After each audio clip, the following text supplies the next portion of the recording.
আজকে শেখ হাসিনা খুনি হয়ে গেছে, রাক্ষস হয়ে গেছে, জালেম হয়ে গেছে। সে মসনদে বসে মানুষকে মানুষে মনে করে না, মনে হয় যেন মানুষ নয়, সবাই জানোয়ার। এবার প্রমাণ করতে হবে আমরা মানুষ কি মানুষ নয়, বাংলাদেশের জনগণ কি জনগণ কি জনগণ নয়। শেখ হাসিনার চেয়ারে বসে যা বলবে তাই আমাদেরকে শুনতে হবে না, আমরা শুনবো না।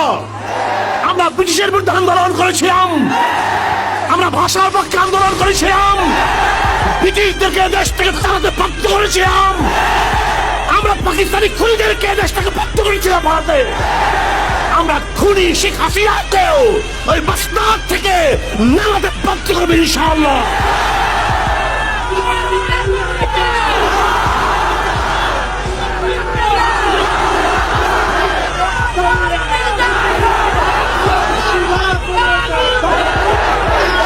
এখন আর আন্দোলন কোন এক গোষ্ঠীর কাছে সীমাবদ্ধ নয়, এই আন্দোলন গোটা বাংলাদেশের জনগণের আন্দোলন, এই আন্দোলন গোটা মাজলুমদের আন্দোলন, এই আন্দোলন জালেমদের বিরুদ্ধে মাজলুমদের রক্ষার আন্দোলন, এই আন্দোলন শাহী ওই সমস্ত জালেমদের শাহী মাস্তাদকে ভেঙে চুরে মাজলুমদের পক্ষে শাসক নির্বাচন করার আন্দোলন।